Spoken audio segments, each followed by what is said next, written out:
Fournier thing is a bit of a concern again, because now we're looking at. I mean, he admitted it after game one that he came back a little soon and that he's not feeling great. But like this version of him is unplayable, and he's unplayable right now. He's absolute trash. I mean, fine, he got 11 points yesterday, but Le was trash.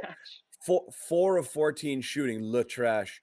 But the other three games, 0 for 7, 0 for 3, 1 for 7 from the field, and he looks like he's moving in slow motion out there. Holy wow. I wouldn't be so bothered by his play if he were figuring out other ways to contribute besides shot making. Because again, we get it. You're physically trying to come back from a very serious deal, and we all understand that. But because you're back, figure out other ways to help. Make plays defensively. Keep your man in front of you. Yeah. Be a facilitator. Do something that can mask the fact that you can't make shots right now.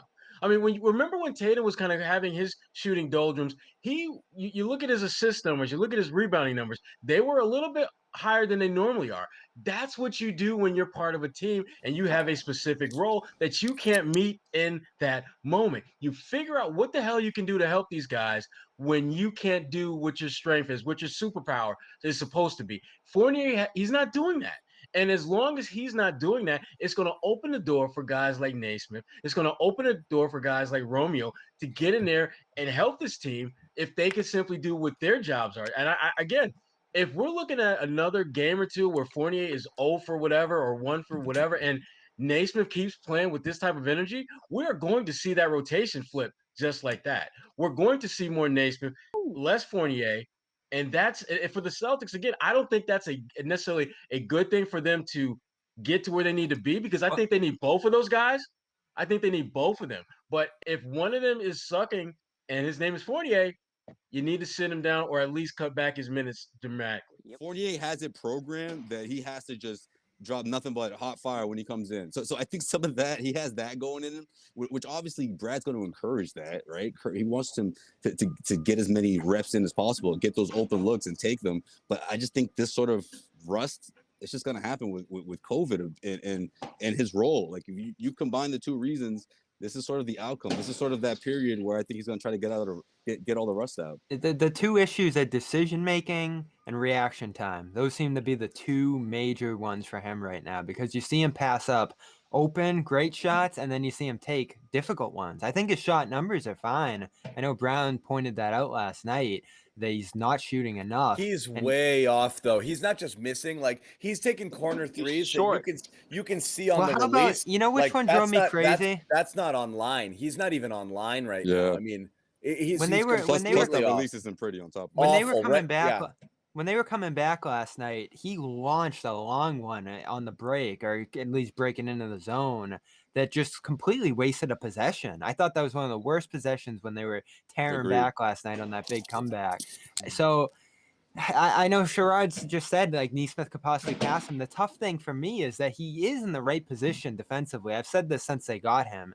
I'm impressed with what he does defensively and his positioning and all that. But you just have those moments. Did you guys see the play where him and Waters just stood there at the top of the paint, didn't switch their guy, and the missing guy just came right down at Thompson. Thompson freaked out. And I thought it was on Waters because, if you're looking at Fournier and Waters, who would it be? But it was Fournier. Fournier was just standing there. So I don't know. You might be right, Sherrod. He might just end up getting lost here. But at the same time, he has that experience, potential, savvy, veteran. We've heard Brad in the past say, he doesn't even need to read the playbook. He just knows what he's doing from hundreds and thousands of games. Can you replace that on a rookie like Nesmith? I don't know.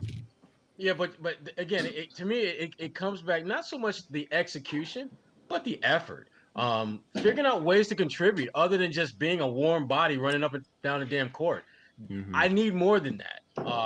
I can live with Nesmith making mistakes when he's playing with great effort. I can't deal with a guy who's not making shots. I can't deal with a guy who's not making shots, not playing good defense, and just overall isn't really contributing anything other than being another warm body running up and down the court.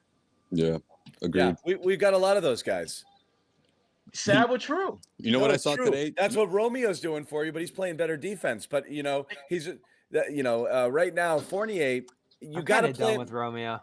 You got to play Fournier. Brad might be too, Bobby. He might be. You got to play. You know there's value in Fournier, so you have to play him out of this funk. It's just you're running out of time, but They you have have no to play choice. him. Yeah, you have to play him.